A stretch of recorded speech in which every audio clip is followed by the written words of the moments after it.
Ah, beautiful pansies. So easy. Just crepe paper and string ribbon.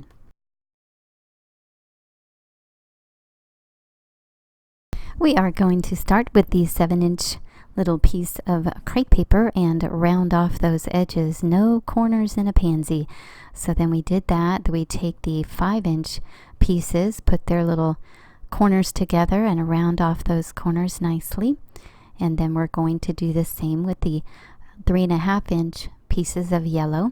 And now the yellow I'll probably be trimming later because I really don't want them that long. It might even be closer to 2.5-inch, but rounded those corners, got them set there on top of the purple.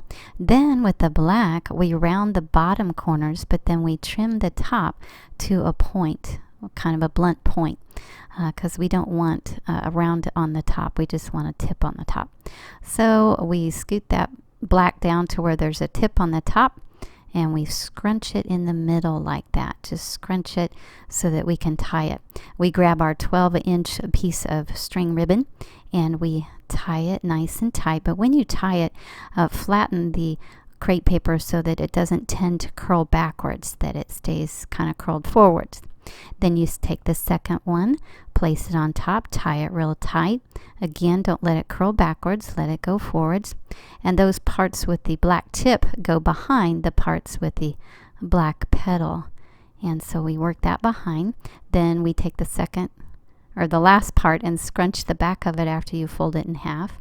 And you scrunch it so that you can tie that ribbon around it and it'll stay nice and solid. So we tie that ribbon nice and tight around the bottom of that. Those petals go behind the petals that have the black tip. So you have the black petals in front, the black tip behind those, and the purple petals behind those.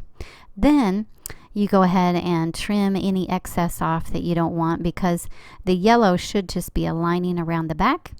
Then you trim any black off that looks like it's too much, and then trim the yellow around that. And if you look at a picture of a pansy, the petals have more of a flat edge to them. So I try to trim off the excess purple there with more of a flat edge to make it look more realistic. So I go around and I trim off any excess. That way I know that all the petals are going to be the exact same length and width from the center, and it'll have a nice balanced look to it.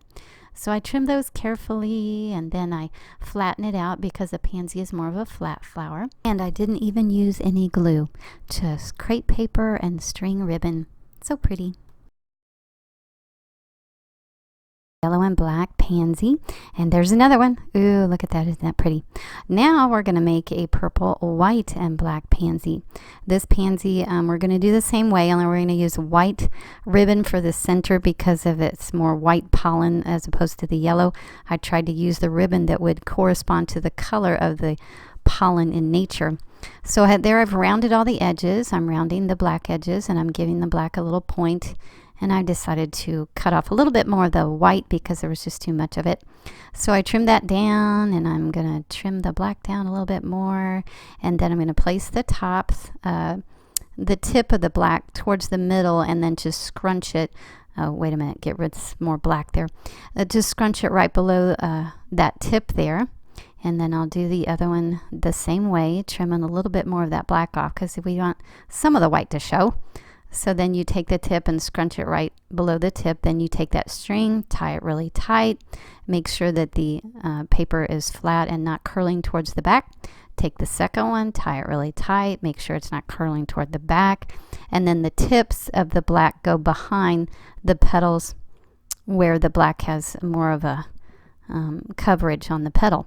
Then you take that second part, fold it in half, scrunch it down at the bottom so you can tie it really tight, and then you pull it up behind the petals that have the black tip, and then you start trimming and shaping and fluffing. You'll find that crepe paper is so easy to work with. It's very, very easy to cut.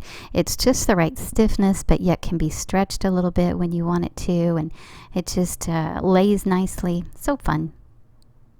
The more realistic you can get the shape and the colors, combinations and things like that, the prettier it will be, and the more surprised and stunned people will be at, like, oh my goodness, you made a pansy out of crepe paper and ribbon.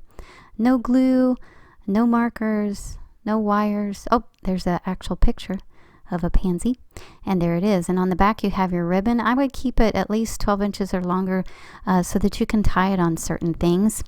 Like I said, use different colors. You see the colors in nature.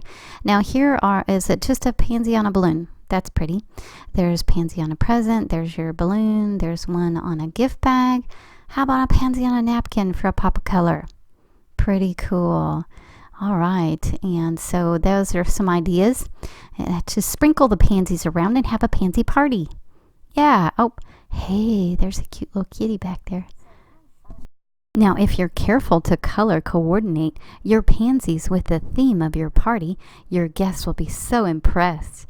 Wow, a color coordinated pansy party.